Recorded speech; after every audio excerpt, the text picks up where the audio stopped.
Kidney থাকে, তো মানুষজন যায় এটা ধরে টরে দেখে এবং শেখার চেষ্টা করে আর কি। তো পরীক্ষার আগ দিয়ে আমরা গেছি, হার্টও আছে, মানে ওটার মধ্যে লাংসও আছে, কিডনিও আছে। তো আমি দুই হাতে দুইটা লাংস নিয়ে দেখতেছি। তো জনৈক আমার এক বান্ধবী এসে জিজ্ঞেস করলেন যে দোস্ত কিডনিটা কোথায়। তো আমার যেহেতু দুইটা হাতে দুইটা লাংস, আমি দেখাইলাম ওই যে কিডনি। তো হাত দিয়েও কিডনির মধ্যে দেখে বলে এটা কিডনি। বললাম হ্যাঁ। বললাম যা, কিডনি এত বড় হবে কেন, সিমের বীজের মতো ছোট ছোট আছে কি কিছু, ওইটা খুঁজে বাইর কর। তো ওকে স্টুডেন্টরা, আশা করি তোমরা সবাই ভালো আছো। আজকের ক্লাসে সবাইকে স্বাগত জানাচ্ছি। আর আজকে তোমাদের একটা চ্যাপ্টার বাকি আছে, কিডনি চ্যাপ্টার। এইটা আমরা আসলে যতটুকু পারি শেষ করব আর কি। আচ্ছা, এখন কিডনি এটা কি কাজ করে? আমাদের শরীরের নাইট্রোজেন ঘটিত বর্জ্য পদার্থ, আমাদের শরীরে নাইট্রোজেন ঘটিত বর্জ্য পদার্থ নিষ্কাশনে সাহায্য করে। প্রশ্ন হচ্ছে নাইট্রোজেন ঘটিত বর্জ্য পদার্থ কি জিনিস? দেখো, গত ক্লাসে আমরা প্রোটিন, মানে এর আগে আমরা প্রোটিন পড়েছি, তাই না? প্রোটিন কি দিয়ে তৈরি হয়েছে? Amino acid. আর প্রোটিনের মধ্যে যে অ্যামাইনো মূলকটা আছে সেটাই শুধুমাত্র কার্বোহাইড্রেট, প্রোটিন, লিপিড, এদের মধ্যে একমাত্র নাইট্রোজেনাস পদার্থ। তো আসলে প্রোটিন জাতীয় খাবারগুলো আমাদের শরীরে রিসাইকেল হইতে, সাধারণত প্রোটিন জাতীয় খাবারগুলো আমাদের শরীরে রিসাইকেল হওয়ার পরে বর্জ্য আকারে বাইরে বের হয়ে আসে। সেই নাইট্রোজেন ঘটিত বর্জ্য পদার্থের নাম হচ্ছে মানে ইউরিয়া। সেই ইউরিয়া এবং ইউরিক অ্যাসিড এরা তৈরি করে লিভার, রক্ত থেকে, রক্তের এক্সট্রা অপাচ্য প্রোটিনের ইউরিয়া ইউরিক অ্যাসিড তৈরি করে লিভার। আর লিভারগুলো থেকে তৈরি করা ইউরিয়া ইউরিক অ্যাসিড রক্তের মধ্যেই থেকে যায়, সেগুলোকে ফিল্টার করে দেয় কিডনি। কিভাবে ফিল্টারটা হচ্ছে? এই ফিল্টারিং প্রসেসটাই হচ্ছে মানে ইউরিয়া ফর্মেশন এবং কিডনির গঠন এবং কিডনির কাজটা কিভাবে ইউরিয়া ফর্মেশন করতেছে, মানে কিভাবে ইউরিন ফর্মেশন করছে, কিভাবে ইউরিন ফর্মেশন করছে সেই জিনিসটা আমরা দেখার চেষ্টা করব আর কি। তো আমরা যদি এখানে একটু বোঝার চেষ্টা করি, এই যে মানুষের ঠিক দুই পাশে দুইটা কিডনি থাকে, এইটা অনেকটা দেখতে কিসের মতো? সিমের বীজের মতো। একটা তোমাদেরকে, যারা আমার পুরনো স্টুডেন্ট, প্রিভিয়াস স্টুডেন্ট, তাদেরকে একটা গল্প বলছিলাম। তো এটা হলো ফার্স্ট ইয়ারে অ্যানাটমি ক্লাসের গল্প আর কি। তো এই তোমাদের বইতে লেখা আছে কিডনির শেপটা হচ্ছে সিমের বীজের মতো। তো অ্যানাটমি ক্লাসে ধরো আসল মানুষের হার্ট, লাং, কিডনি থাকে, তো মানুষজন যায় এটা ধরে টরে দেখে এবং শেখার চেষ্টা করে আর কি। তো পরীক্ষার আগ দিয়ে আমরা গেছি, হার্টও আছে, মানে ওটার মধ্যে লাংসও আছে, কিডনিও আছে। তো আমি দুই হাতে দুইটা লাংস নিয়ে দেখতেছি। তো জনৈক আমার এক বান্ধবী এসে জিজ্ঞেস করলেন যে দোস্ত কিডনিটা কোথায়। তো আমার যেহেতু দুইটা হাতে দুইটা লাংস, আমি দেখাইলাম ওই যে কিডনি। তো হাত দিয়েও কিডনির মধ্যে দেখে বলে এটা কিডনি। বললাম হ্যাঁ। বললাম যা, কিডনি এত বড় হবে কেন, সিমের বীজের মতো ছোট ছোট আছে কি কিছু, ওইটা খুঁজে বাইর কর। তো এইটা শুনে পাশের থেকে আমাদের একজন মামা থাকেন, ডোম। তো তিনি বলতেছেন, আপা আপনি কি এটা কুত্তার কিডনি পাইছেন? সিমের বীজের মতো, এটা মানুষের কিডনি। ভাইয়া ফোন টোন রাখেন, না হলে মানে অন্য কিছু করেন আর কি, মানে আচ্ছা, মানে তার ধারণা আর কি। উনি তো মানুষের কিডনি কাটছে, কুত্তার কিডনি কাটে কুইটা দেখেন না আর। তো আমরা আজকে যদি এখানে একটু খেয়াল করার চেষ্টা করি, দেখো এই যে একটা মানুষের কিডনি, এই কিডনির আকার, আকৃতি, সেই টেপগুলো নিয়ে আমরা একটু চিন্তা করব। রেচনতন্ত্র বা এক্সক্রিটরি সিস্টেমের মাধ্যমে আমাদের শরীরে 80% বর্জ্য পদার্থ বা 80% বর্জ্য পদার্থ নিষ্কাশিত হয়, বাকি 20% এটা হচ্ছে অ্যাক্সেসরি বর্জ্য পদার্থ হিসাবে, মানে অ্যাক্সেসরি রেচনাঙ্গের মাধ্যমে নিষ্কাশিত হয়। ঠিক আছে, 20% এক্সক্রিশন থ্রু কিডনি। রেচনতন্ত্র বা এক্সক্রিটরি সিস্টেম, এই এক্সক্রিটরি সিস্টেমের মাধ্যমে 20% আছে।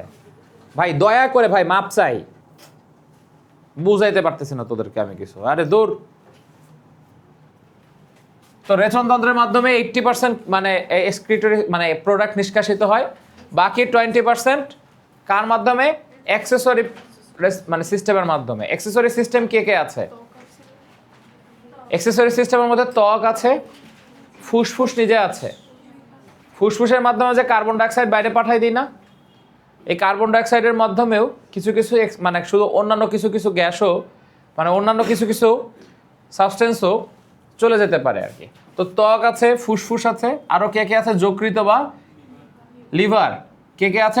মানে পরিপাক নালীর কিছু কিছু রেচন বর্জ্য আছে, এগুলোকে বলা হয় অ্যাক্সেসরি রেচনাঙ্গ বা সহকারী রেচনাঙ্গ। তো আমরা এই কয়েকটা জিনিস সম্পর্কে একটু জানলাম, এর মাধ্যমে 20% নিষ্কাশিত হয়। আমরা আজকে যে বিষয়টা নিয়ে একটু ডিটেলসে জানবো সেটা হচ্ছে একটা রেচনতন্ত্র বা এক্সক্রিটরি সিস্টেমের মধ্যে কী কী পার্টগুলো রয়েছে, কোনটার দৈর্ঘ্য প্রস্থ, কোনটার উচ্চতা কি, একদম পড়ার মধ্যে ঢুকে যাওয়া। তা আমরা যদি একটু দেখি, এই যে মানুষের ক্ষেত্রে দেখো দুই পাশে দুটা কিডনি থাকে, এটাকে বলে বৃক্ক। বৃক্ক শব্দটার মানে হচ্ছে কিডনি। একটা স্টুডেন্টকে জিজ্ঞেস করলাম বৃক্ক মানে কেউ বললো গাছ। তোমাদের মধ্যে অনেকে আছে বৃক্ক মানে কি জিজ্ঞেস করলে বলবে গাছ। ঠিক আছে, বৃক্ষ মানে গাছ, আর বৃক্ক কয় ক যদি থাকে এটার মানে হচ্ছে কিডনি। তো কিডনির আমরা যদি একটু লিখি, আমরা সবাই লিখে ফেলি আকৃতি বা দৈর্ঘ্য, ঠিক আছে, মানে শেপের মধ্যে কিডনির শেপের মধ্যে লেংথ, ব্রেথ, হাইট কতটুকু দেখো ভাইয়া। কিডনির দৈর্ঘ্য 10 থেকে 12 সেন্টিমিটার, কিডনির প্রস্থ এটা হচ্ছে 5 থেকে 6 সেন্টিমিটার, স্থূলতা বা থিকনেস এটা হচ্ছে 3 সেন্টিমিটার। তাহলে তুমি এভাবে একটু মনে রাখতে পারো, দেখো একটা হলো 3, একটা হচ্ছে 6, আর একটা হচ্ছে 12। দেখছো সব ডাবল ডাবল ডাবল ডাবল না? মনে রাখার সময় মনে রাখবা 5 থেকে 6 আর 10 থেকে 12। ঠিক আছে, তাহলে কিডনির লেংথ, ব্রেথ, হাইট, ঠিক আছে, কিডনির লেংথ, ব্রেথ, হাইট লিখে ফেলতে পারো। লেংথ একটা হচ্ছে, ব্রেথ আর একটা হচ্ছে, মানে হাইট না সরি, আর একটা হচ্ছে থিকনেস। ও উল্টা হয়ে গেছে, দুঃখিত। হ্যাঁ, থিকনেসটা হচ্ছে 3 সেন্টিমিটার। Thank you. থিকনেসটা হচ্ছে 3 সেন্টিমিটার থিকনেস। তারপরে হচ্ছে ব্রেথটা ঠিকই ছিল। তারপরে হচ্ছে এটা হলো হাইট বা লেংথ। তাহলে লেংথ, ব্রেথ, হাইট তোমরা এটা একটু ঠিক করে নাও। এবং এটার ওজন দেখো ভাইয়া, পুরুষের ক্ষেত্রে কিডনির ওজন বেশি, 150 থেকে 170 গ্রাম, আর মহিলাদের ক্ষেত্রে 130 থেকে 150 গ্রাম এটার ওয়েট, ওজন।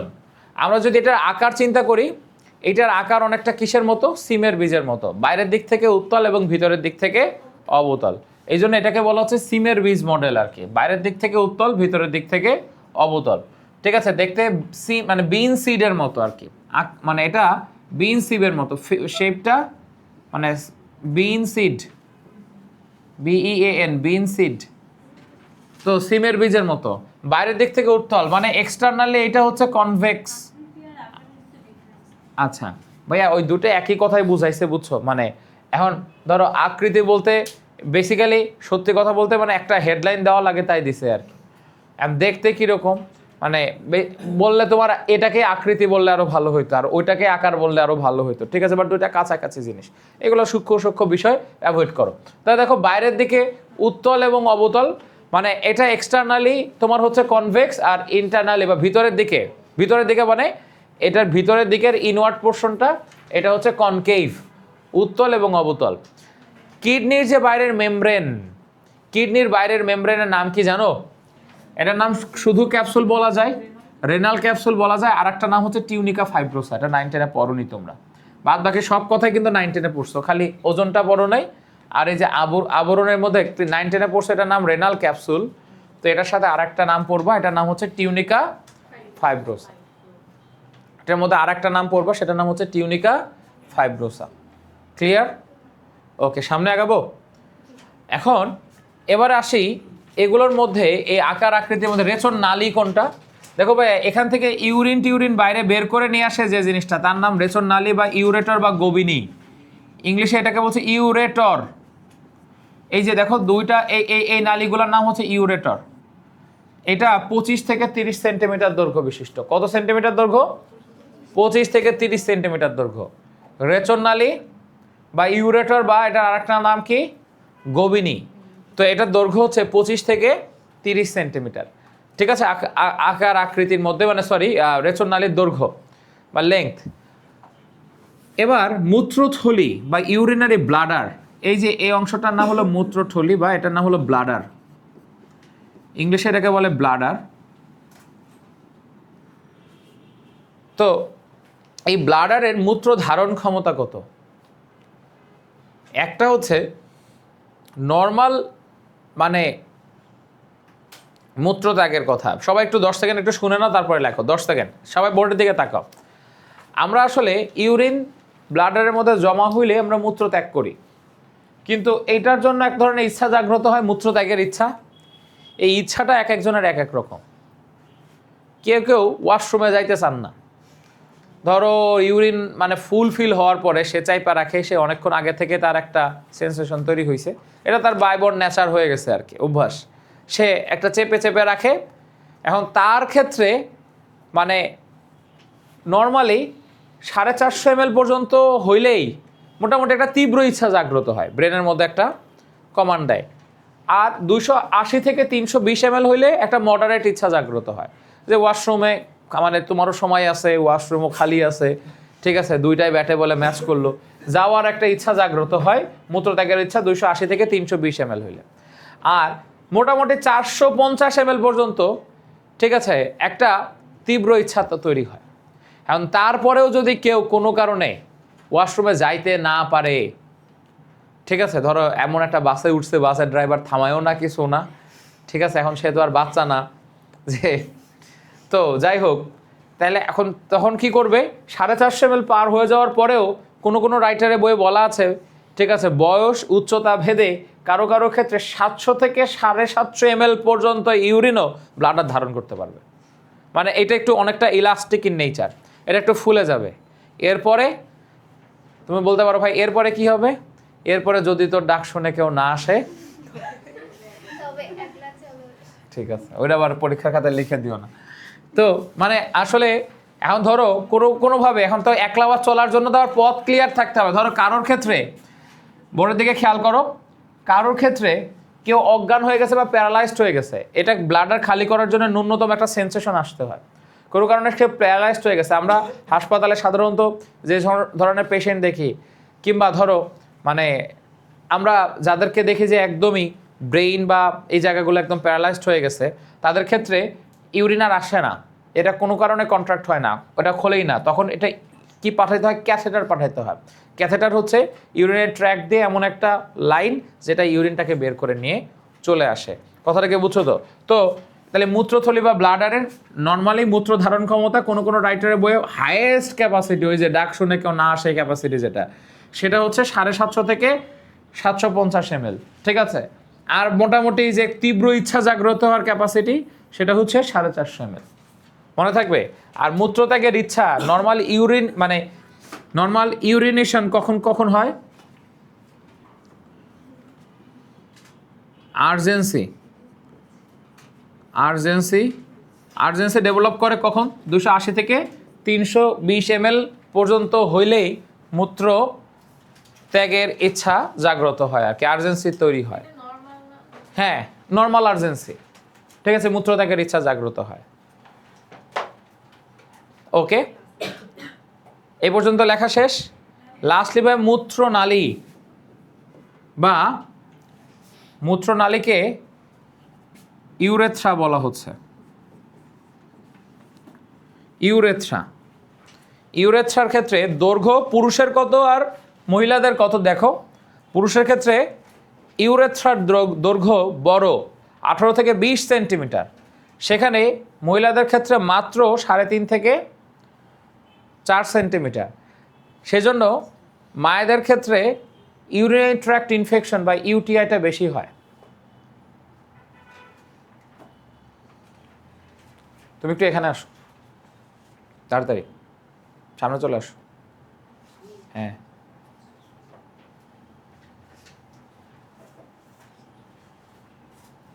এই যে এখানে আসো, খালি আছে এখানে।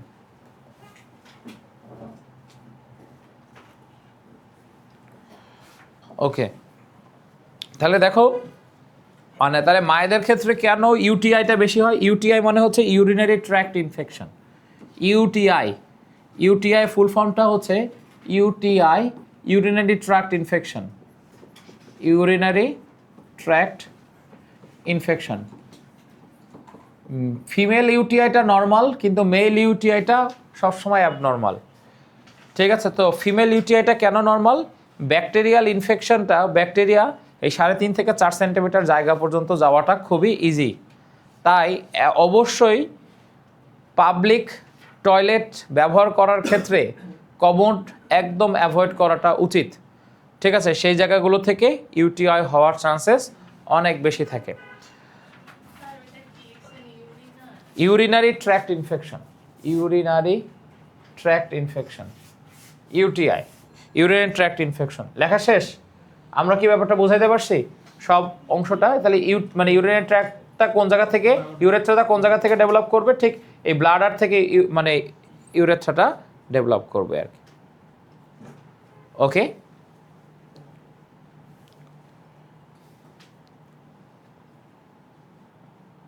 ঠিক আছে। এখন আমরা আরো সামনের দিকে আগাই নাকি? আচ্ছা, আমরা একটু সামনের দিকে আগাই। তোমরা যদি মনে করো আমি আবার এটা দরকার হলে গ্রুপে দিয়ে দিলাম আর কি, আর এটা রেকর্ড থাকতেছে, তোমাদের আবার যদি কোনো প্রয়োজন হয় একটু রেকর্ডটা দেখে নিও। আমরা এই যে বৃক্কের বাহ্যিক এবং অন্তর্গঠন এইটা একটু দেখব। এক্সটার্নাল এবং ইন্টারনাল যে মানে স্ট্রাকচার, সেটা আমরা একটু বোঝার চেষ্টা করবো। এটা 9-10 বইয়ের ছবি, দেখছো? হ্যাঁ, একটু পুরান পুরান লাগে, তাই না? নস্টালজিক লাগে? মোটেও না? 9-10 আর যেতে চাও না? ও আচ্ছা, ঠিক আছে, ভালো। তো দেখি তো ভাই, তোমার নাম কি জানো? রিমঝিম। তো তুমি বলো তো, 9-10 তো তুমি যেতে চাও না, তাহলে 9-10 বইয়ের একটা পড়া, যেটা তার মানে নিশ্চয়ই তুমি পারো, না পারলে 9-10 নামায় দিতে হবে। বলো, একটা প্রশ্ন জিজ্ঞেস করি। আচ্ছা, তুমি বলো, এই যে একটা কিডনি, এইটার মধ্যে রেনাল পিরামিড থাকে কয়টা?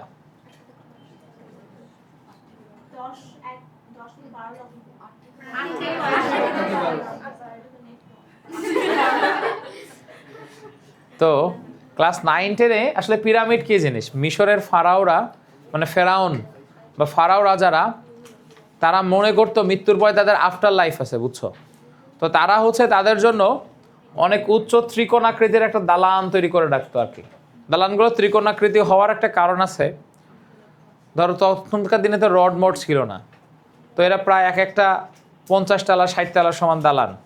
তো অত একটা উঁচু একটা জিনিস দাঁড় করাইতে গেলে যদি এরকম খাড়া দাঁড় করায়, তাহলে তো যে কোনো দিকে হেইলা টুইলা পড়ে যাওয়ার চান্স থাকে। তাই তারা এরকমভাবে ঢালু করতো, তাহলে যেটা ওটা কখনোই পড়তো না। বুঝতে পেরেছো?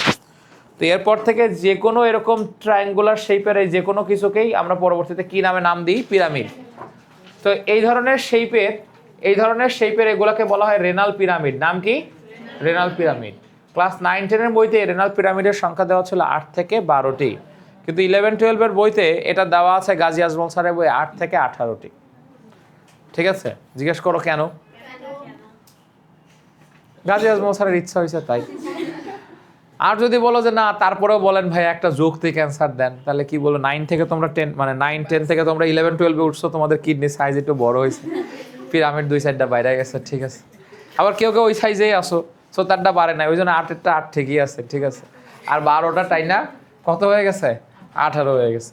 আচ্ছা, মজা করছিলাম, বাট ভাইয়া এরকম মানে সাইজ ভেইজে ধরো বিশেষ করে বাংলাদেশের একটু খাটো হয়, ইউরোপিয়ান আমেরিকানরা কেউ 6 ফুট 7 ফুটের হয় আর কি। ঠিক আছে, তো ওদের কিডনি আর মানে ধরো সাপোজ আমার কিডনিটা খুইলা যদি 7 ফুটের মানুষের কিডনির মধ্যে দিয়ে দেওয়া হয়, ও তো ধরো মানে ম্যাচ হওয়া তো পরের কথা, মানে তো লোড নিয়ে পারবে না। ঠিক আছে, ওর কিডনির আর একটু সাইজ আর একটু বড় হওয়া লাগবে, এই স্বাভাবিক।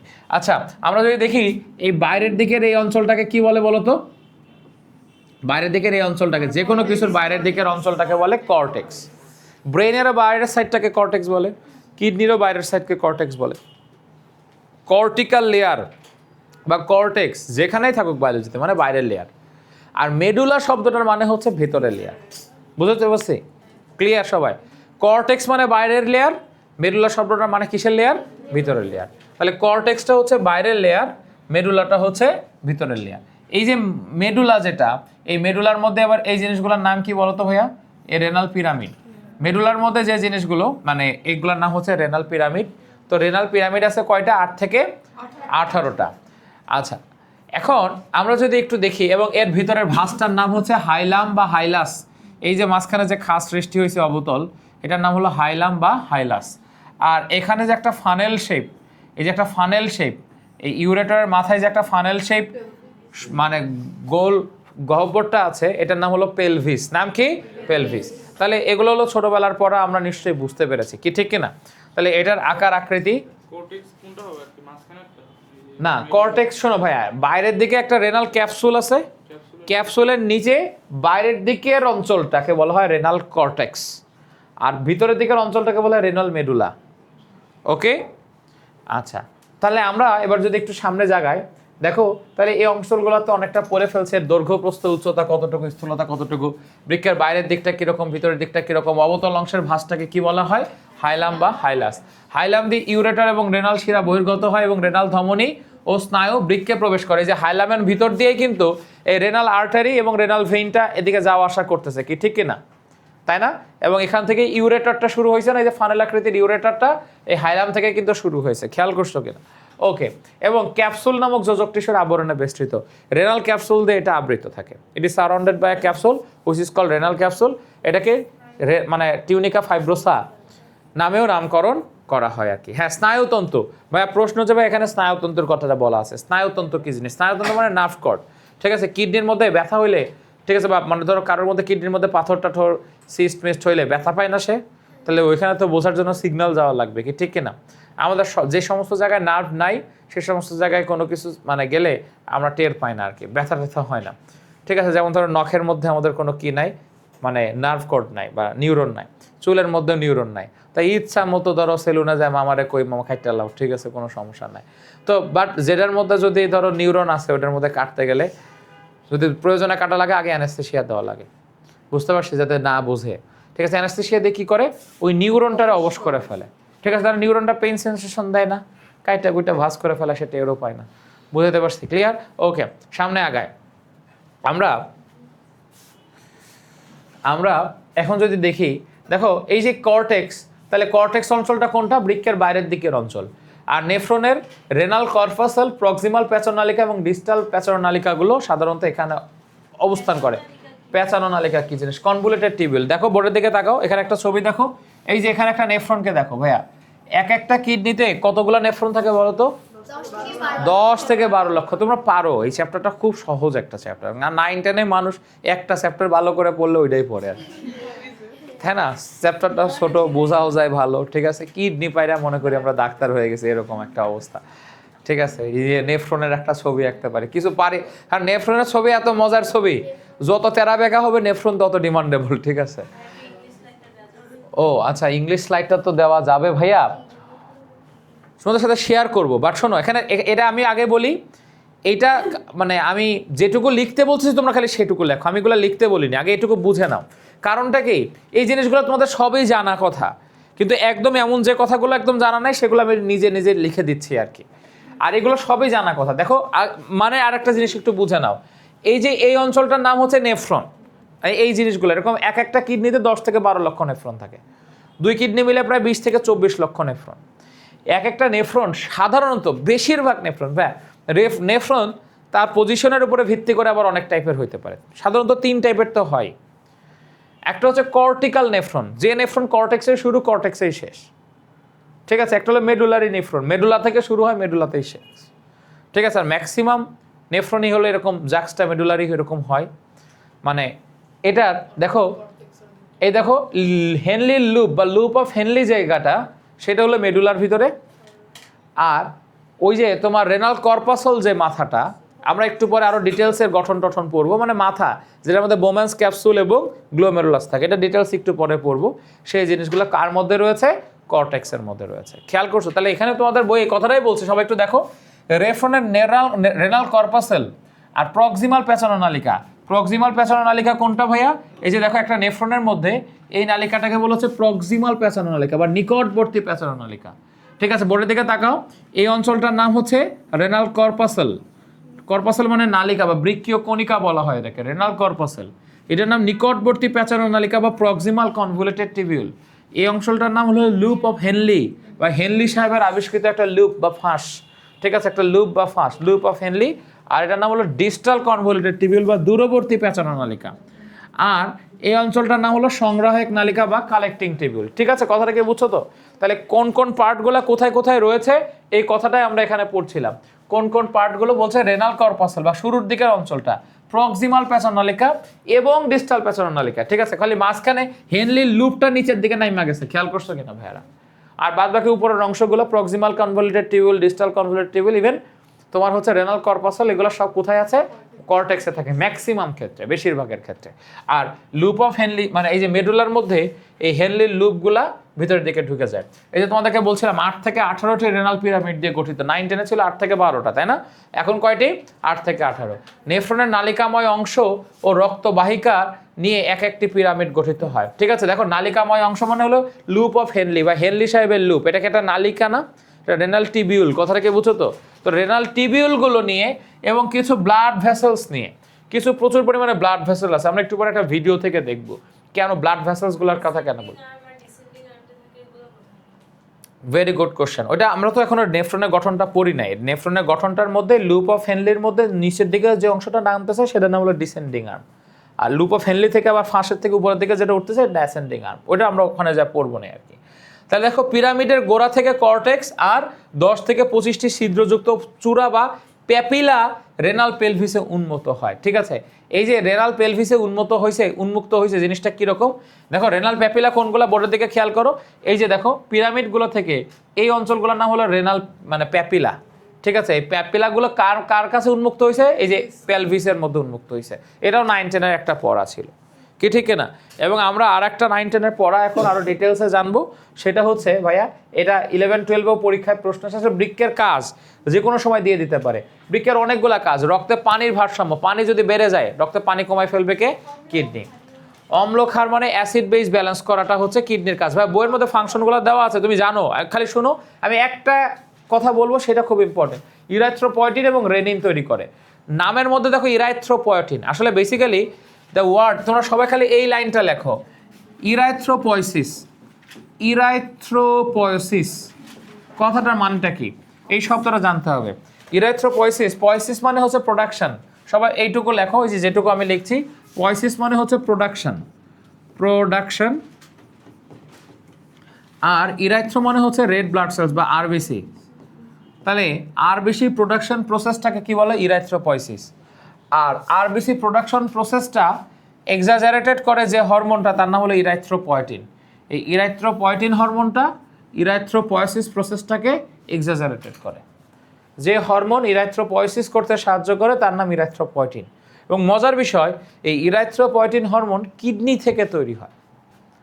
তাহলে কারো কিডনি যদি একদমই ফাংশন না করে, তার কখনো কখনো আরবিসি প্রোডাকশন হয় না, তখন তার রক্তে ইরাইথ্রোপয়েটিন পুশ করতে হয়। Good question. ঠিক আছে, ও আর একজন জিজ্ঞেস করছে ভাইয়া মাইনর ক্যালিক্স কি জিনিস, মেজর ক্যালিক্স কি জিনিস? আমরা যাচ্ছি ওটাতে।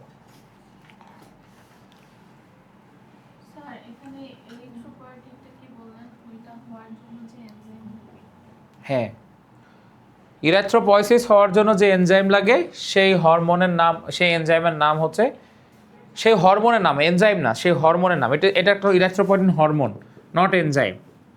সেই হরমোনের নাম হচ্ছে ইরাইথ্রোপয়েটিন। দেখো অক্সিজেন মাত্রা কমে গেলে ইরাইথ্রোপয়েটিন বেশি তৈরি হয়, এটা আবার একটা কারণ।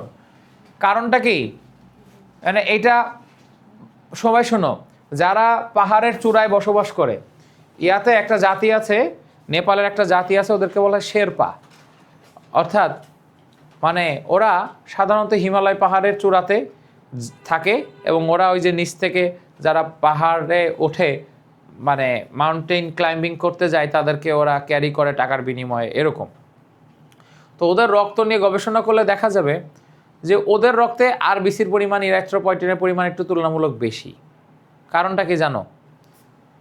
উপরের মানে ইয়াতে অক্সিজেন কম, যত ভূপৃষ্ঠ থেকে উপরের দিকে যাবা তত অক্সিজেন লেভেল কম। এখন বাতাসে তোমার অক্সিজেন লেভেল কম, কথাটা কি বুঝছো? তাই শরীর বেশি বেশি আরবিসি প্রোডাকশন করে যতটুকু অক্সিজেন আছে সেই অক্সিজেনগুলাই ফুসফুস থেকে কোষের কাছে নিয়ে যাওয়ার চেষ্টা করার জন্য ওরা আরবিসি তৈরি করে রাখছে বেশি। ধরো আমাদের ক্ষেত্রে যে পরিমাণ অক্সিজেন আছে অ্যাভেলেবেল অক্সিজেন, ঠিক আছে, তাই আমাদের আরবিসি ঠিক আছে মডারেট থাকলে কি না থাকলে কি। তো অক্সিজেন যদি কমে যায় আমরা কোনো অক্সিজেন নষ্ট করতে চাইবো না, আমরা সবগুলো অক্সিজেনে নিয়ে যাওয়ার চেষ্টা করব। তাই যখনই আমরা অক্সিজেন লেভেল লো অক্সিজেন লেভেলে মানে বসবাস করব তখন আমাদের আরবিসি প্রোডাকশন বাড়বে, আর আরবিসি প্রোডাকশন বাড়াইতে গেলে ইরাথ্রোপয়েটিন প্রোডাকশন বাড়বে। বুঝতে পারছো কি বলছি?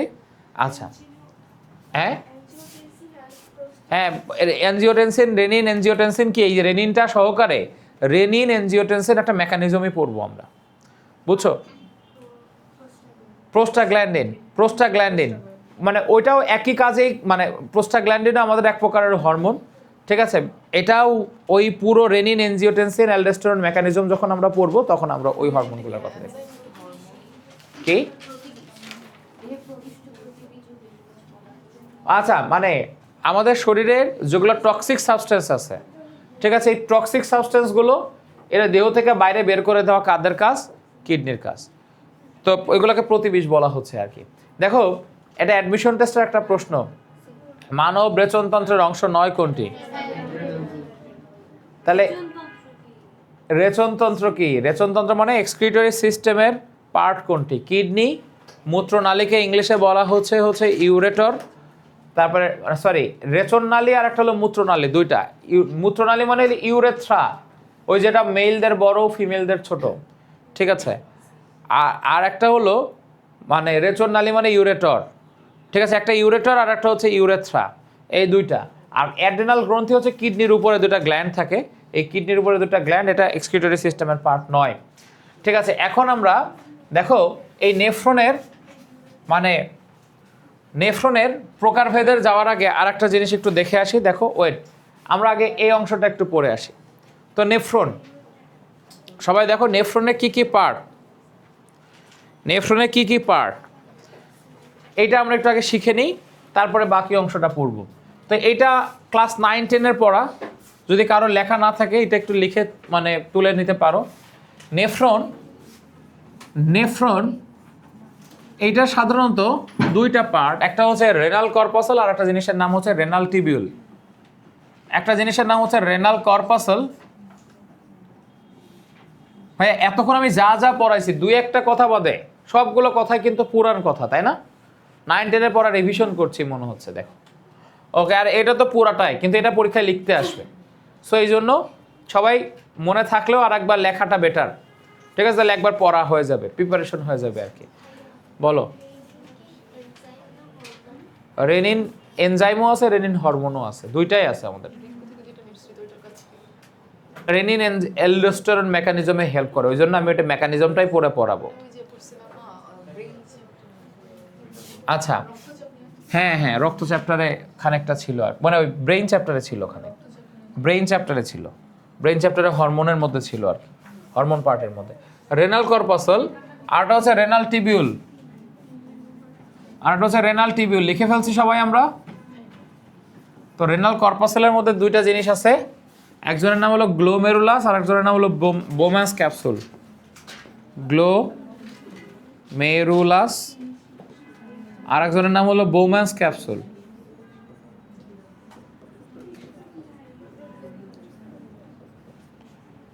ঠিক আছে, এবার দেখো এই রেনাল টিবিউল বা বৃক্কীয় নালিকা যেটা, সেটার আবার তিনটা পার্ট। কথা কেন? রেনাল টিবিউলগুলোর মধ্যে কি কি আছে, বৃক্কীয় নালিকাগুলোর মধ্যে কি কি আছে? একটা প্রক্সিমাল প্যাচানো নালিকা, হেনলির লুপ, ডিস্টাল প্যাচানো নালিকা, ওইটার ইংলিশ ভার্সনগুলো দেওয়া আছে, ইংলিশ পয়েন্টগুলো দেওয়া আছে। এবার লুপ অফ হেনলির মধ্যে ভাইয়া পাতলা নিম্নগামী বাহু বা থিন, হ্যাঁ নেফ্রনের মধ্যে পড়ে কি পড়ে না, আপাতত আমি যেভাবে লিখছি সেভাবে লেখো, তোমার 9-10 বইয়ের সাথে পার্থক্য কোন জায়গা আছে সেটা বলে দিব, ঠিক আছে? আপাতত এটুকু লেখো, তবে 9-10 বইয়ের সাথে একটা সূক্ষ্ম পার্থক্য আছে। 9-10 বই এটাকে ইউরিনিফেরাস টিবিউল বলছিল, বুঝছো? নেফ্রনটাকে, ওই কালেক্টিং টিবিউলটাকে ইউরিনিফেরাস টিবিউলের মধ্যে বলছিল। আগে এটুকু লেখো, তারপরে বলবো 9-10টা। এটা thin descending artery, thin descending arm, thin descending arm, thin ascending arm.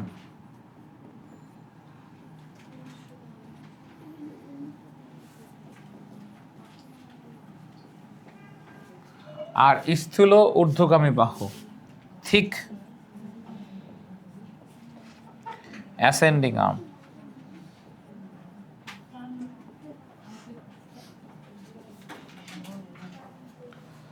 Thin descending arm, thin ascending arm, thick ascending arm. আচ্ছা, লেখা শেষ সবার? আমি একটু বুঝাই দিই। এবার একটু শোনো, ক্লাস 9-10-এ এটা পার্থক্য কী ছিল? এদিকে তাকাও। 9-10-এ আসলে ইউরিনিফেরাস টিবিউল নামে একটা পার্টের কথা বলছিল। এই ইউরিনিফেরাস টিবিউল মানে যতটুকু আসলে ইউরিন সিক্রেশনের জন্য আলটা স্ট্রাকচার আছে সেগুলোকে ইউরিনিফেরাস টিবিউল বলছিল। তো ইউরিনিফেরাস টিবিউলটা আবার ইউরিনিফেরাস টিবিউলটা আবার দুই ভাগে বিভক্ত ছিল তোমাদের বই অনুসারে। ইউরিনিফেরাস টিবিউলের মধ্যে একটা ভাগের কথা বলছিল নেফ্রন, আর একটা ভাগের কথা আলাদা করে খালি সংগ্রহক নালিকাটা বলছিল। যখন সংগ্রহক নালিকাটা তুমি ইউরিনিফেরাস টিবিউলের মধ্যে ঢুকে দিলা তখন এটা নেফ্রনের পার্ট থাকলো না, ঠিক আছে? এটাকে ইউরিনিফেরাস টিবিউল বলতো। আর 11-12-এ এসে এই সংগ্রহক নালিকাটা রেনাল টিবিউলসের মধ্যেই দিয়ে দিয়েছে, ঠিক আছে? এখানে পার্থক্য। তাহলে 9-10-এর বইতে সংগ্রহক নালিকাটা কার পার্ট ছিল? ইউরিনিফেরাস টিবিউল। আর নেফ্রন আর একটা আলাদা পার্ট, কালেক্টিং টিবিউলটার থেকে নেফ্রন আলাদা পার্ট। আর এখন রেনাল টিবিউলের মধ্যেই কালেক্টিং টিবিউলটা ঢুকিয়ে দেওয়া হয়েছে বা সংগ্রহক নালিকা ঢুকিয়ে দেওয়া হয়েছে। আচ্ছা, এটা একটা কথা গেল। এখন দেখো ওই যে মানে thin descending arm, thin ascending arm আর থিক অ্যাসেন্ডিং আর্ম, এগুলোর মধ্যে পার্থক্য কি? আমরা যদি এখানে একটু দেখি, দেখো একটা নেফ্রনের মধ্যে, ছবির মধ্যে দেখো, এই যে এইখানটাতে ছবির মধ্যে একটু খেয়াল করো, বেসিক্যালি এটা কি নিচের দিকে নামতেছে না? তো নিচের দিকে নামার সময় ঘটনাটা হয় কি, মানে এখানে ছবিটা আরেকটু ভুল আছে। ছবিটা এই যে এখান থেকেই চিকন হয়ে যাওয়ার কথা আর কি, মানে পুরো এই জায়গাটা থেকে চিকন হয়ে যাওয়ার কথা। তো এটাকে বলে থিন ডিসেন্ডিং আর্ম, এটাকে বলে থিন অ্যাসেন্ডিং আর্ম এইটুকু, আর এটা হচ্ছে থিক অ্যাসেন্ডিং আর্ম, বুঝছো? তো মানে যখন নেমে যায় তখন এই পুরো চিকন অংশটা এরকমভাবে নামা শুরু করে। এই কালেক্টিং টিবিউলের মানে তোমার হলো মানে এখান থেকে যদি দেখে, মানে উল্টা, আমি বাম সাইড থেকে দেখছিলাম, মানে ঘটনাটা আমি উল্টা বলছি। বোর্ডের দিকে তাকাও, এই যে একটা কথা বলছিলাম না, দেখো এখানে থিন ডিসেন্ডিং আর্ম আছে, থিন অ্যাসেন্ডিং আর্ম আছে, থিক অ্যাসেন্ডিং আর্ম আছে, কোনো থিক ডিসেন্ডিং আর্ম নাই, ঠিক আছে? সাধারণত যেটা বলা হয় সেটা হচ্ছে ভাই নিচের দিকে নামার সময় খানিকটা অংশ জুড়ে, মানে নিচের দিকে যখন নামবে পুরাটাই থিন, আর উপরের দিকে যখন উঠবে তখন খানিকটা থিন আর খানিকটা কি থাকে? থিক থাকে। তো দেখো এখন আমরা যদি এখানে একটু দেখি, থিন নিচের দিকে নামার সময় পুরোটুকুই আসলে থিন নিচের দিকে নামবে, আর উপরের দিকে ওঠার সময় থিন খানিকটা উপরের দিকে উঠবে, খানিকটা থিক উপরের দিকে উঠবে। ক্লিয়ার? এতটুকু কি বুঝেছি কিনা? আর আছে দেখাচ্ছে, এই ছবিটা মানে ঠিক নাই সেটা বলতেছি আর কি, এই ছবিটা ঠিক নাই সেটা। দেখো তোমাদের বইয়ের মধ্যে, দেখো ভাইয়া তোমাদের বইয়ের মধ্যে যে ছবিটা দেওয়া আছে সেই ছবিটা ঠিক আছে। দেখো এখানে যে ছবিটা দেওয়া আছে সেই ছবিটা যেখানে নিচের দিকে নামছে, দেখছো? যেখান থেকে নিচের দিকে নামা শুরু করছে মানে নিচের দিকে নামার পুরাটাই থিন, আর উপরের দিকে ওঠাটার সময় খানিকটা থিন খানিকটা থিক। দেখাইতে পারছি? তাহলে নিচের দিকে এই জন্য কেউ আলাদাভাবে ভাগ করে বলছেন খালি থিন ডিসেন্ডিং, আর উপরে ওঠার সময় খানিকটা থিন অ্যাসেন্ডিং খানিকটা থিক অ্যাসেন্ডিং, ঠিক আছে? তোমাদের বইয়ের ছবিটা ঠিক আছে। তাহলে ভাইয়া তোমরা যখন আঁকবা, এই ছবিটা ভুল আছে, তোমরা যখন আঁকবা তখন অবশ্যই এখান থেকে চিকন করে নিচের দিকে নামাবা, ঠিক আছে? আর এখান থেকে উপরের দিকে ওঠানোর সময় খানিকটা চিকন আর খানিকটা মোটা, এটা যেন থাকে। ক্লিয়ার? বুঝাইতে পারছি? সামনে আগাবো? আচ্ছা প্লিজ কথা বলো না, দেখো কথা শোনো। এই ভাই কি হয়েছে? কি এদিকে দেখো, আরে তোদের কি সমস্যা? এটা ক্লাস তো, সবাই যদি নিজেদের মধ্যে, তুমি বুঝলাম যে পড়াশোনা নিয়ে কথা বলছে, সবাই যদি পড়াশোনা নিয়ে কথা বলে কেউ কারোর কথা শুনবে? একটু কিছু কিছু ক্ষেত্রে তো আমরা বড় হয়েছি, তাই না? এটা রেকর্ড হয়ে যাচ্ছে, ভাইরাল হয়ে যাবে। তো এখন দেখো ওই তাহাইরি হুজুরের মতো কোন একটা পার্ট কাইটটা নিয়ে দেখা গেল যে আচ্ছা, তো মানবদেহে নেফ্রনের সংখ্যা কত? 10 থেকে মানে 12 লক্ষ, তো এটা প্রতি কিডনিতে, ঠিক আছে। আর যেহেতু 20 থেকে 24, যে সি নাম্বারটা হলো এটা কারেক্ট অ্যান্সার। ম্যাক্সিমাম পোলাপান দেখো তোমরা সবাই মিলে no sooner had you seen the question দেখার সাথে সাথে আগে এ নাম্বার দাগাইলাম। আচ্ছা, তারপরেও এটা ভুল গেলেও সমস্যা ছিল না, সমস্যা আর এক জায়গায়। একটা পারা জিনিস যদি কেউ একবার ভুল করে এবং সে আবার এটা পরে যখন বুঝতে পারে যে আমি এটা পারা জিনিস আমি ভুল করছি, তখন সে ওইটার পিছনে আরও সময় ব্যয় করে। তখন সে মনে করে ফ্লুইড দিব নাকি এটা ফুটো করে দিব নাকি টিচার এটা বুঝতে পারবে না, মানে কি করব, সে ওইটার পিছনে আরও সময় নষ্ট করে। তো এইটা আগে শোনো ভাইয়া, তোমাদের এখানে 2টা মেমসিকো দাগানোর জন্য আমি 2টা কথা বলে দিই, এটা জীবনে আর ভুলবা না, বুঝছো? আমাদের একবার এক্সকারশনে মানে বাংলাদেশ মিলিটারি একাডেমিতে নিয়ে যাওয়া হয়েছিল, বুঝছো, ক্লাস 11-এ আমাদের 7 ডেজ এক্সকারশন হয়। তার মধ্যে আমরা Bangladesh military academy, Naval academy, air force academy সবই আমরা ঘুরি আর কি।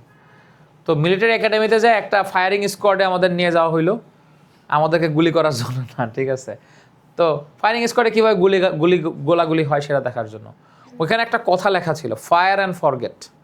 তো যিনি লিয়াজ অফিসার ছিলেন, একজন মেজর, তিনি আমাদেরকে এই কথাটার মানে বোঝানোর চেষ্টা করলেন অনেকক্ষণ ধরে।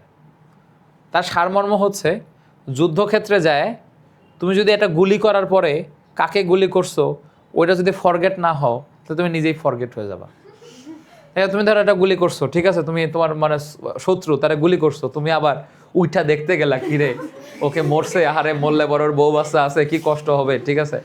তো তুমি মাথাটা তুলছো মানে তোমার তুমি শেষ, সানডে মানডে ক্লোজ।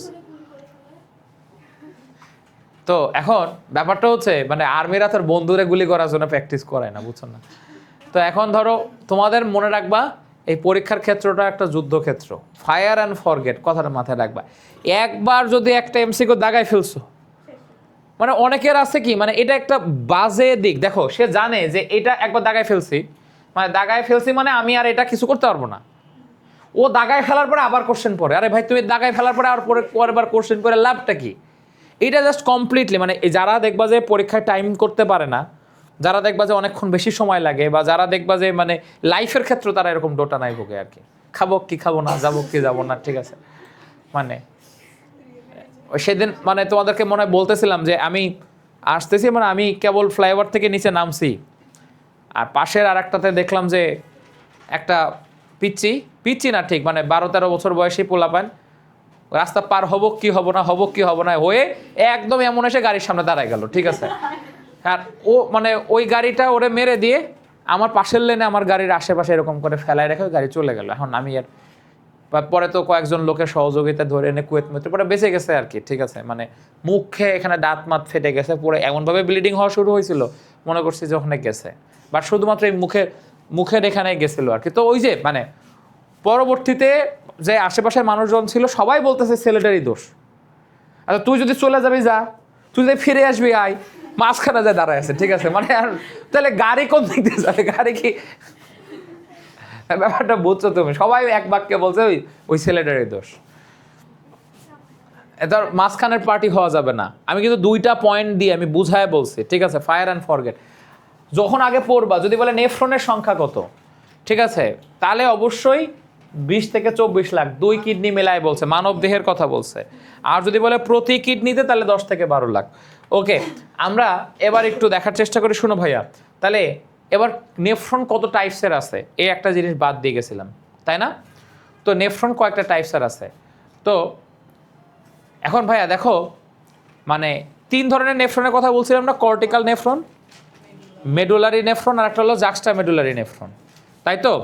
তো মানে সবচেয়ে কর্টিক্যাল নেফ্রনের পরিমাণ আমাদের শরীরে বেশি, তারপরে হচ্ছে মেডুলারি নেফ্রনের পরিমাণ বেশি, তারপরে হচ্ছে জাক্সটা মেডুলারি নেফ্রনের পরিমাণটা সবচেয়ে বেশি। জাক্সটা মেডুলারি মানে হচ্ছে না কর্টেক্স না মেডুলা, দুইটার ঠিক মাঝামাঝি যে লেয়ারটা, ঠিক আছে। তবে আমি কিন্তু তোমাদেরকে শুরুর দিকে একটা কথা বলছিলাম যে জাক্সটা মেডুলারি অনেক বেশি পরিমাণে থাকে। জিনিসটা আসলে কীরকম দেখো, আগে কথাটার মানে বুঝি।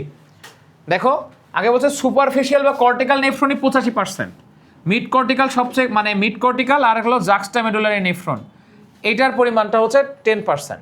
আসলে জিনিসটা কীরকম, ওই যে নেফ্রনের মধ্যে কর্টেক্সের মধ্যে যে জায়গাটা থাকে বাইরের দিকে যে কর্টেক্স, এই কর্টেক্সের মধ্যে নেফ্রনের পরিমাণ সবচেয়ে বেশি, ঠিক আছে, এটা 85%।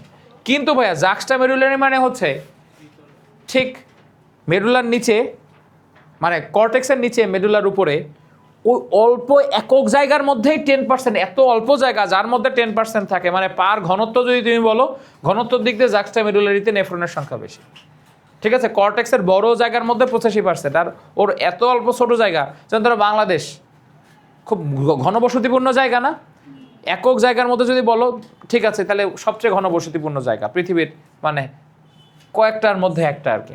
তো ঠিক অনেকটা এরকম জাক্সটা মেডুলারির মধ্যে একক জায়গার মধ্যে নেফ্রনের পরিমাণটা সবচেয়ে বেশি আর। আচ্ছা, আমরা এই নেফ্রনগুলার ছাড়াও সংখ্যা, ওই যে প্রতিটি নেফ্রনের দৈর্ঘ্য কত, এটা খুব ইম্পর্টেন্ট একটা এমসিকিউ।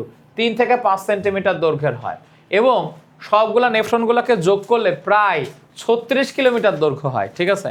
মানে আমার সব নেফ্রন যদি মানে আমি এখন করে রাখতে থাকি, ঠিক আছে, এখান থেকে সোহরাওয়ার্দী মেডিকেল কলেজে যাওয়া যাবে আবার আসা যাবে আর কি, ঠিক আছে। আমি মেডিকেল কলেজে যাই, আসলে আমি দেখি যে টোটাল আমি প্রায় 36 থেকে 38 কিলোমিটারের মতো আমার মানে আপ অ্যান্ড ডাউন হয় আর কি, ঠিক আছে, 36 কিলোমিটার। তাহলে আমার নেফ্রন যদি আস্তে আস্তে পাততে থাকি, ঠিক আছে, আমি আমার মেডিকেল কলেজে চলে যাবো, আবার চলে আসবো, আমার নেফ্রনের উপর দিয়ে মাটিতে পাড়া দেওয়া লাগলো না। বুঝতে পারছো ভাই, এই পরিমাণ নেফ্রন আমাদের শরীরে আছে, কিন্তু আমরা টেরই পাই না। আমাদের শরীরে 80,000 কিলোমিটারের ধমনী শিরার লাইন আছে, কেউ কেউ বলে এটা 1 লক্ষ কিলোমিটারের ধমনী শিরার লাইন, আর্টারি ভেইনাল লাইন, ঠিক আছে, যেটা দিয়ে পুরা পৃথিবীকে 2 বার প্যাচ দেওয়া যাবে, তারপরও খানিকটা বেঁচে থাকবে। কিভাবে থাকে ওগুলো? খুব চিকন চিকন, খুব সূক্ষ্ম সূক্ষ্ম, ঠিক আছে, একদম মানে যেটা দেখা যায় না খালি চোখে আর কি। হ্যাঁ দেখো, আমরা কিন্তু বলেছিলাম আমরা হচ্ছে মানে বদ্ধ রক্ত সংবহনতন্ত্রের প্রাণী, তাই না? তার মানে আমাদের ধমনী শিরাগুলোর কখনোই, আমাদের রক্তগুলো কখনো ধমনী শিরা থেকে বাইরে বেরোয় না। তো গত ক্লাসে আমাকে একজন প্রশ্ন করছে, ভাই হাতে তো সুচ দিয়ে ফুটা করলে তো ব্লাড বেরোনো শুরু করে। আসলে একটা সুচ দিয়ে ফুটা করলেও ওই সুচ যতটুকু জায়গা বিদ্ধ করতেছে, অতটুকু জায়গার মধ্যে প্রায় 5-7-10টা ব্লাড ভেসেলস ফেটে গেছে, ওই কারণে সে ব্লাডটা বেরোয় চলে আসছে। এমন না যে আমাদের রক্ত মানে একটা ক্যাভিটি ফুটো হয়ে গেছে, এরকম চুয়ে চুয়ে চুয়ে চুয়ে ব্লাড পড়তেছে, তা না। ওই সুচ দিয়ে ফোটা করলে যতটুকু জায়গা মানে পিঞ্চ করছে, ততটুকু জায়গাটার মধ্যে প্রায় 7-8টা ব্লাড ভেসেলস আছে। নাহলে সারা শরীরে 1 লক্ষ কিলোমিটার বা 80,000 কিলোমিটার ব্লাড ভেসেলস কীভাবে হবে? বুঝছো কথাটা? আচ্ছা, এবং আমাদের নেফ্রন কতগুলা বলো তো? 10 থেকে মানে 20 থেকে 24 লক্ষ। নিউরন কতগুলা? 10 বিলিয়ন। কখনো কোনো রাইটারের বইতে বলা আছে 100 বিলিয়ন। 10 থেকে 100 বিলিয়ন নিউরন আছে। প্রতিটা নিউরন আবার আশেপাশে সে 1 লক্ষ থেকে 7 লক্ষ নিউরনের সাথে কানেক্টেড, ঠিক আছে। এবং যারা যত বেশি ব্রিলিয়ান্ট, তাদের নিউরাল কানেকশনস তত বেশি। ধরো আমরা যখন একটা নতুন জায়গায় যাই, নতুন মানে কোনো একটা খাবার টেস্ট করলাম, ঠিক আছে, এবং সেই খাবারটা তুমি মাঝে মাঝে খালি ওই খাবারটার কথা কল্পনা করা, ওই খাবারটা এরকম অস্থির ছিল আর কি, ঠিক আছে। তো ওইটার কথা বারবার কল্পনা করছো, তোমার ওই যে খাবারটা খাইছো সেই সময় ওর ভিতর দিয়ে একটা ব্লাড মানে একটা নিউরাল কানেকশন তৈরি হয়েছে, ওইটা স্মৃতি হিসাবে রয়ে গেছে, এবং বারবার ওটা কল্পনা করতেছো, তাই ওর ভিতর দিয়ে আবার ইলেকট্রিক সিগন্যাল যাইতেছে, ওইটা স্মৃতিতে জল জল হয়ে আছে। আবার খাওয়ার পরে তুমি হয়তো ভুলে গেছো, ঠিক আছে, তাহলে ওটা বারবার আর মনে করো নি তুমি, হয়তো বা তোমার আর মনে থাকবে না আর কি। তাহলে চিন্তা করো, আমাদের হিউম্যান বডি, এরকম একটা হিউম্যান বডি আশরাফুল মাখলুকাত হিসেবে পৃথিবীতে আসছি, ঠিক আছে, তারপরে আমাদের মন খারাপ থাকে কেন? কারণ আম্মু ডাইলে লবণ দেয় নাই, তাই। আচ্ছা, হ্যাঁ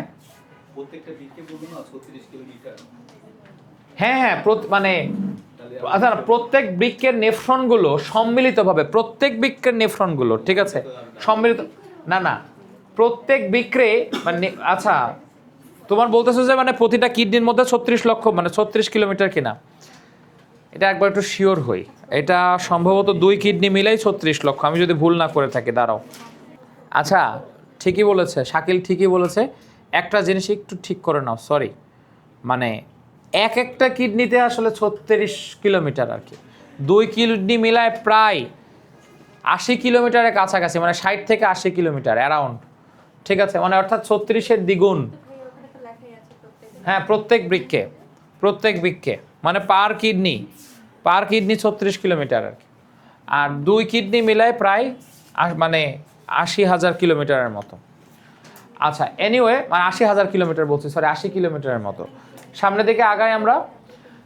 এখন দেখো এই যে নাইট্রোজেন ঘটিত বর্জ্য পদার্থ উৎপাদন, আচ্ছা তোমাদের কি পড়াটা ফাস্ট হয়ে যাচ্ছে না তো, নাকি না ঠিকঠাক আছে? আমরা লাস্টলি 15 মিনিট এবার এতক্ষণ যা যা পড়াইছি সবগুলো ছিল হচ্ছে মনে করো দুধ ভাত টাইপের পড়া। এখন আসল কাজের পড়া পড়াবো। আর এই নাইট্রোজেন ঘটিত বর্জ্য পদার্থ কিভাবে উৎপন্ন হয়, ইউরিয়া, ইউরিক অ্যাসিড, ক্রিয়েটিনিন, এরা কিভাবে উৎপন্ন হয়, এবং এই যে দেখো অতি সূক্ষ্ম পরিশ্রবণ, টিবিউলার পুনঃশোষণ, সক্রিয় ক্ষরণ, এই বিষয়গুলো আমরা একটু বোঝার চেষ্টা করব। আমরা একটু আসলে বই থেকে আসি। প্রথমে বইয়ের একটা লাইন তোমাদেরকে একটু বোঝাই দিতে হবে, বইয়ের একটা অংশ তোমাদেরকে বোঝাই দিতে হবে। কি বোঝাই দিব? ভিডিও দেখবো আমরা। ভাইয়া দেখো তো আমরা যদি এখান থেকে একটু দেখি,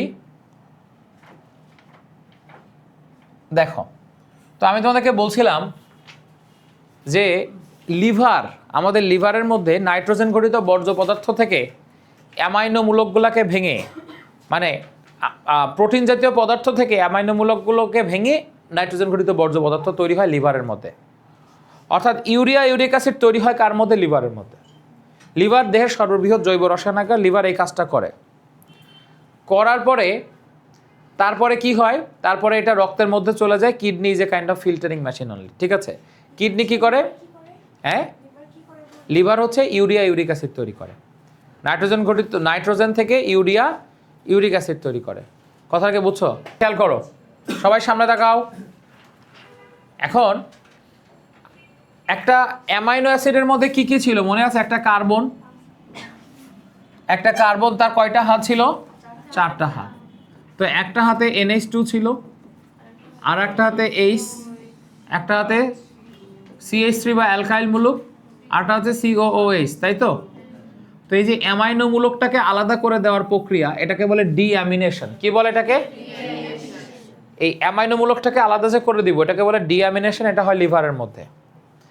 যেটা হয় দেখো, প্রথমে আমরা আমিষ জাতীয় খাবার খাইছি, এটা এনজাইমের সহযোগিতায় ভেঙে প্রোটিনগুলো কিসে কনভার্ট হয়ে গেছে? Amino acid. ওই অ্যামাইনো অ্যাসিডগুলো ডিঅ্যামিনেশন প্রক্রিয়ায়, কি প্রক্রিয়ায়?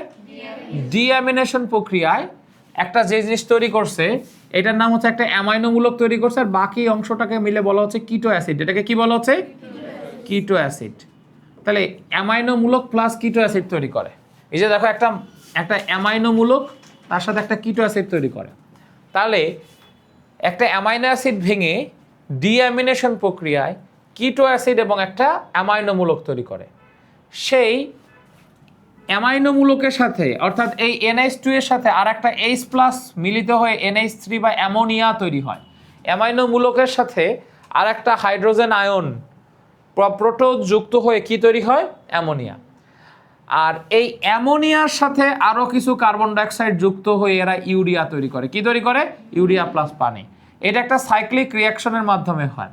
এই সাইক্লিক রিয়াকশনটার নাম হচ্ছে অর্নিথিন সাইকেল। এটাও লিভারের মধ্যে হয়। অর্থাৎ ডিঅ্যামিনেশন প্রসেসটা লিভারের মধ্যে হয়ে ডিঅ্যামিনেশন প্রক্রিয়ায় যে অ্যামাইনো মূলকগুলো তৈরি হলো, সেই অ্যামাইনো মূলকগুলো কাঁচামাল হিসাবে আরও কার্বন ডাইঅক্সাইডের সাথে যুক্ত হয়ে একটা সাইক্লিক রিয়াকশনের মাধ্যমে ইউরিয়া ফর্ম করে। পুরা প্রসেসটাই লিভারের মধ্যে হচ্ছে।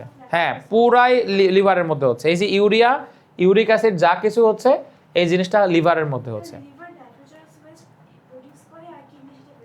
হ্যাঁ, লিভার নাইট্রোজেনাস ওয়েস্ট প্রডিউস করতেছে কার কাছ থেকে? অ্যামাইনো অ্যাসিডের কাছ থেকে। অ্যামাইনো অ্যাসিডগুলো আমরা যে প্রোটিন আকারে খাইছি, যে অ্যামাইনো অ্যাসিডগুলো, তো লিভার এই অ্যামাইনো অ্যাসিডগুলোকে রিসাইক্লিং করার জন্য বা বাইরে বের করে দেওয়ার জন্য অর্নিথিন সাইকেলের মাধ্যমে একটা মানে ইউরিয়া তৈরি করতেছে। এখন প্রশ্ন হচ্ছে এই সাইকেলটার নাম অর্নিথিন সাইকেল কেন হলো? দেখো ভাইয়া, সাইকেলগুলোর নামকরণ বিভিন্নভাবে হয়ে থাকে। যেমন আমাদের মানে প্ল্যান্ট বডিতে প্লাস্টিডের মধ্যে ক্যালভিন সাইকেল হয়, বিজ্ঞানী ক্যালভিনের নাম অনুসারে সাইকেল হয়েছে। অথবা ওইটা আমাকে C3 সাইকেলও বলে, কারণ C3 মানে 3 কার্বন বিশিষ্ট তোমার হলো ফসফোগ্লিসারিক অ্যাসিড ছিল প্রথম উৎপন্ন স্থায়ী যৌগ, তাই এটা C3 সাইকেল হয়েছিল। অথবা হ্যাশট্যাগ সাইকেল নাম অনুসারে, ক্রেভ সাইকেল নাম অনুসারে। তাহলে কিছু কিছু ক্ষেত্রে তো আবার যৌগ অনুসারেও তো নামকরণ হতে পারে। তো অর্নিথিন হচ্ছে একটা কেমিক্যাল সাবস্টেন্স, ঠিক আছে? তো মানে অ্যামাইনো অ্যাসিড টাইপের একটা কেমিক্যাল বা একটু মডিফাইড অ্যামাইনো অ্যাসিড বলতে পারো তুমি। তো আসলে এই অর্নিথিনে রূপান্তরিত হয়। এই অর্নিথিন দিয়ে তৈরি করা বা অর্নিথিনের তৈরি করা সাইকেল, এটার নাম হলো অর্নিথিন সাইকেল। ঠিক আছে, একটু স্পেশালি মডিফাইড বাট একটু মানে মডিফাইড অ্যামাইনো অ্যাসিড হলো অর্নিথিন। আরিজিনিন তো কমপ্লিটলি একটা অ্যামাইনো অ্যাসিড। তো যেটা এটা একটা স্পেশালি মডিফাইড অ্যামাইনো অ্যাসিড, এটা অন্যান্য কোনো জায়গায় পাওয়া যায় না, এটা একটা এক্সেপশনাল অ্যামাইনো অ্যাসিড।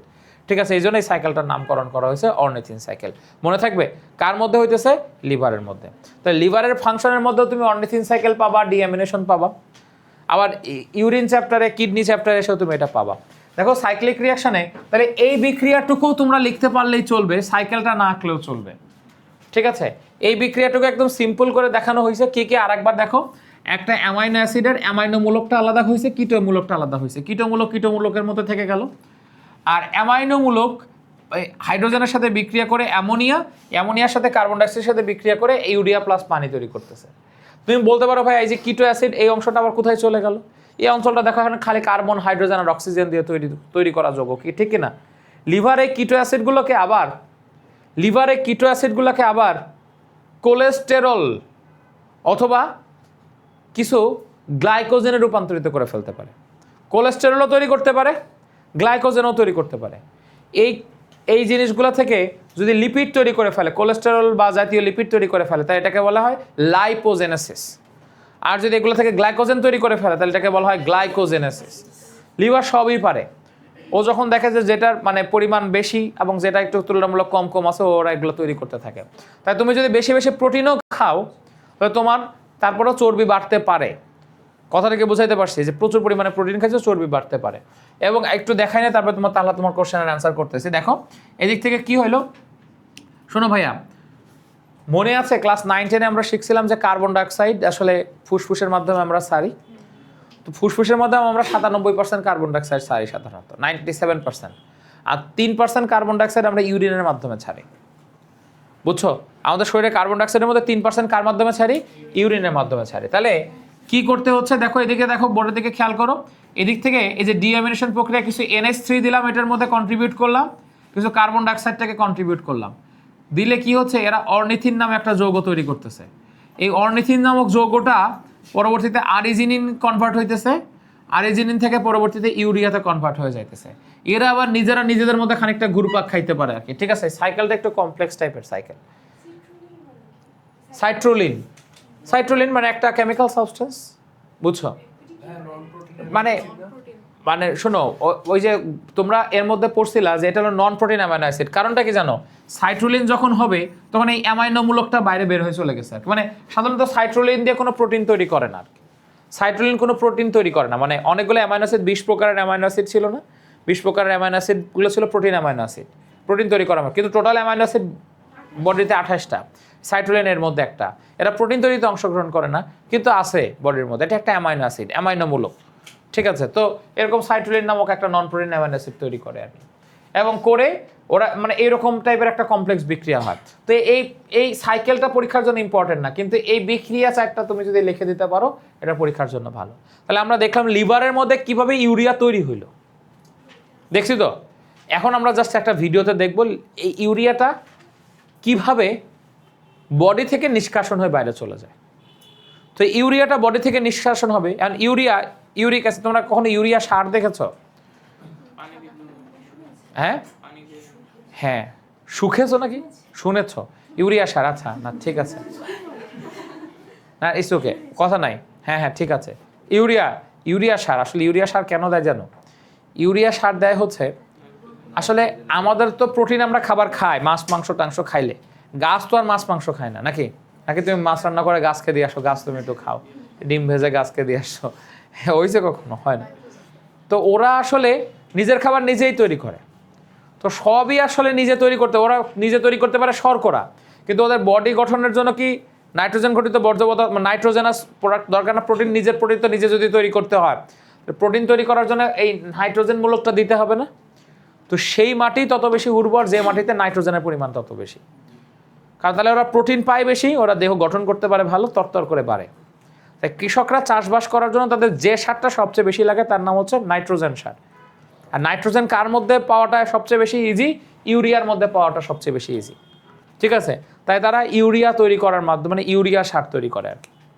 আমরা মূত্রের মাধ্যমে এটা পাঠায়ও, তবে আমার মূত্রগুলো দিয়ে তৈরি করে না, মানে ইউরিয়া ওরা ওই যেগুলো দেখবা যে ফার্টিলাইজার কোম্পানি যেগুলো আছে, যমুনা ফার্টিলাইজার কোম্পানি বা এরকম বসুন্ধরা ফার্টিলাইজার কোম্পানি, এরা বিভিন্ন প্রসেসের মাধ্যমে এই বিক্রিয়াগুলোই কাজ করায়, মানে এই ধরনের টিক্রিয়াগুলো নিয়ে ওরা বায়োগ্যাস থেকে ম্যাক্সিমাম ক্ষেত্রে ওরা বায়োগ্যাস থেকে, গ্যাসের মধ্যে মিথেন আছে, সেই মিথেন থেকে বিভিন্ন প্রক্রিয়া ওরা ইউরিয়া সার তৈরি করে। ঠিক আছে, ইউরিয়া সার গাছের জন্য খুব প্রয়োজনীয়। তো আমাদের বডির মধ্যে এরকম ইউরিয়া থাকে। আছে তোমার কি প্রশ্ন ছিল জানো?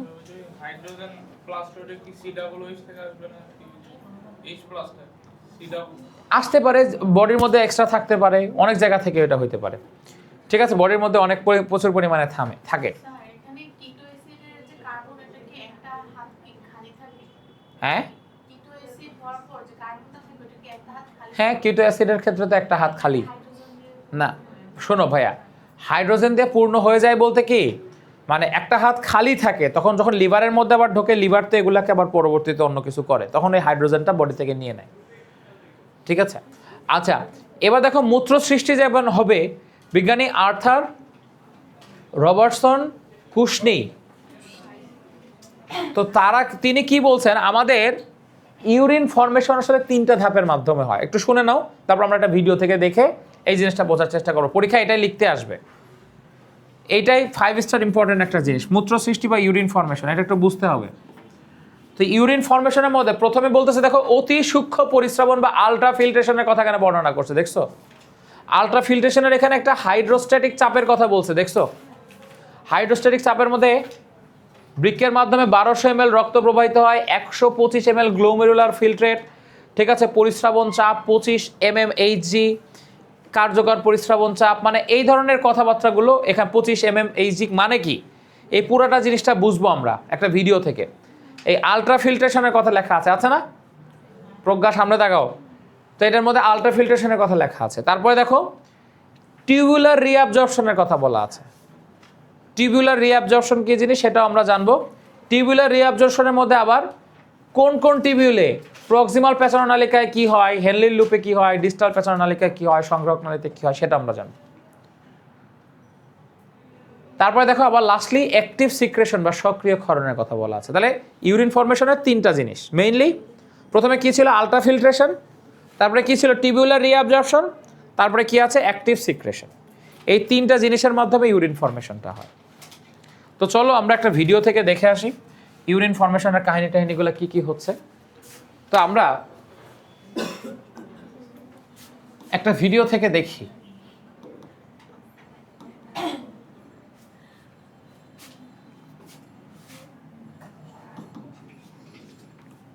দেখো মানুষের শরীরে কয়টা কিডনি?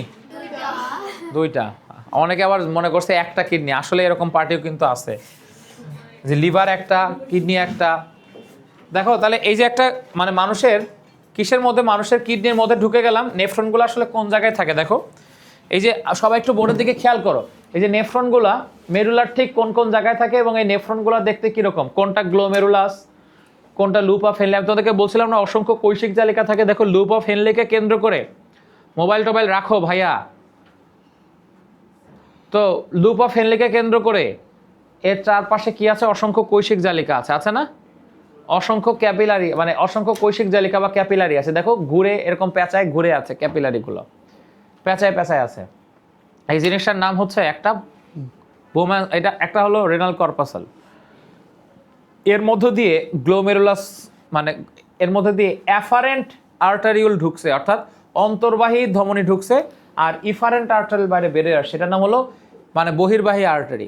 তুমি দেখো অন্তর্বাহীতে ঢুকতেছে জায়গাটা একটু বেশি মোটা, আর বহির্বাহীতে বেরোইতেছে জায়গাটা একটু বেশি চিকন। সবাই একটু মনোযোগ দাও, 5টা মিনিট সবাই একটু এদিকে মনোযোগ দাও, সবাই একটু খাক করে তাকায় থাকো এদিকে।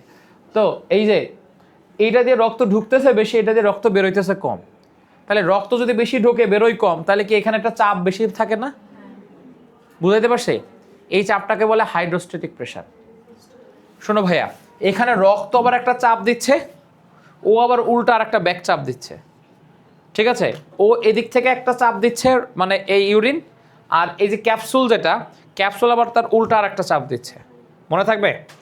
তো এই 2টা চাপের পার্থক্য হচ্ছে 10 mmHg। কোনো কোনো বইতে একটু কম বেশি দেওয়া আছে। ঠিক আছে, আমার কথা কি বুঝো তো? এই কার্যকর প্রেশারটা হচ্ছে 10 mmHg, 10 mmHg কার্যকর প্রেশার। অর্থাৎ এ খানিকটা, এ হলো 60 mmHg প্রেশার দেয়, এ হলো 50 mm ব্যাক করে ফেলে, 10 mmHgর মতো একটা কার্যকর প্রেশার থাকে। কোনো কোনো বইতে আবার একটু এদিক সেদিক দেওয়া আছে। এই ভ্যালু নিয়ে 25 দেওয়া আছে, মানেটা নাকি ভ্যালু নিয়ে আমি নেক্সট ক্লাসে বলবো। ঠিক আছে, আপাতত খালি প্রেশারটার মানে কি, মানে কারণ ভ্যালু ডিফারেন্ট। আপাতত প্রেশারটার মানে কি সেটা কি বুঝছে কি না?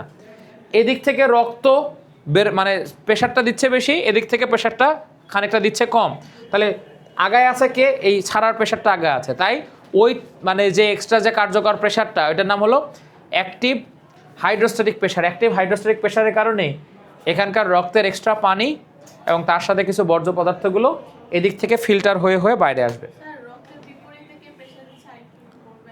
রক্তের বিপরীতে ক্যাপসুল প্রেশার দিচ্ছে, ক্যাপসুল উল্টা দিকে প্রেশার দিচ্ছে।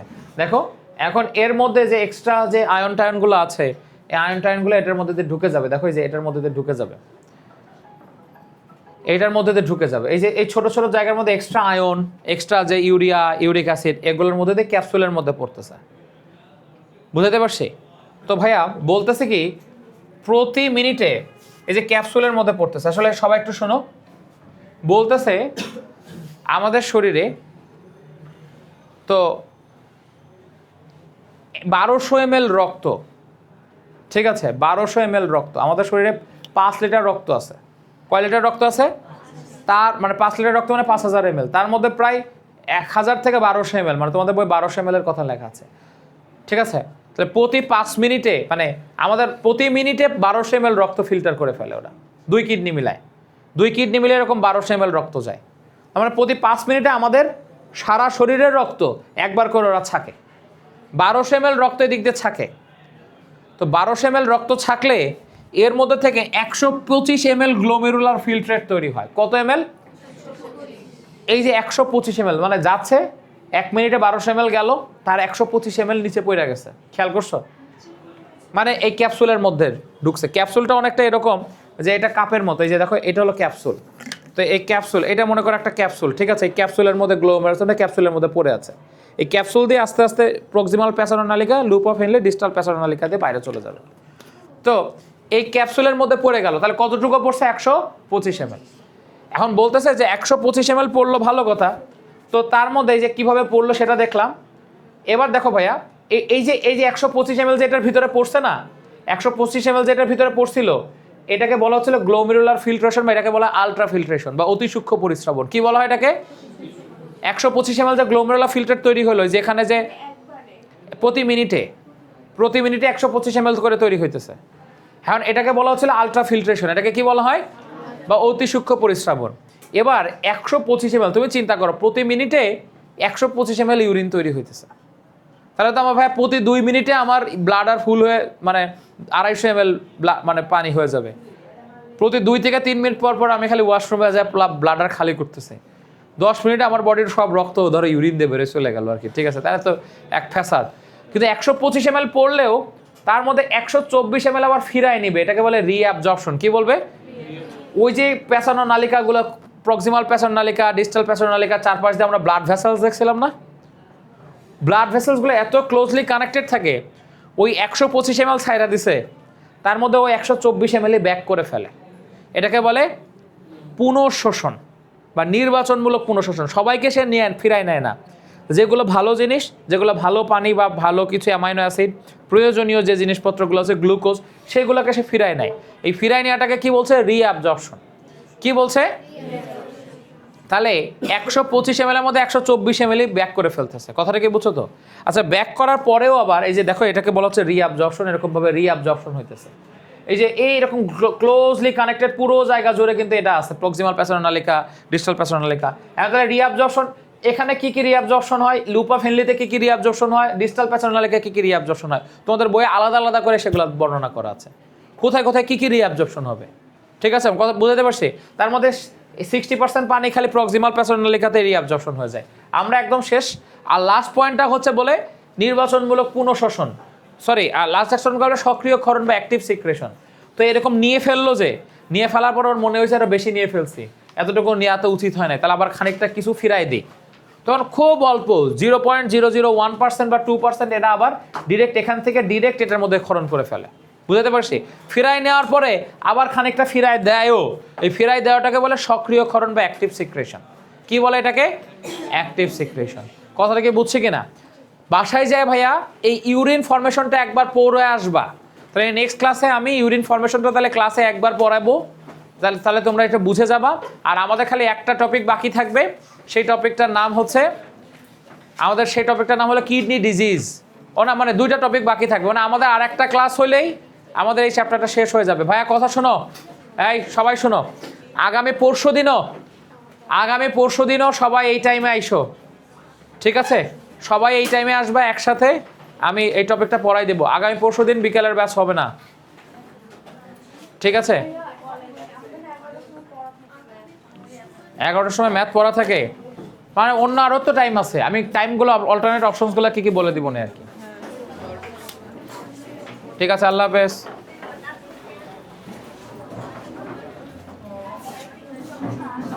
দাঁড়াও 10 সেকেন্ড।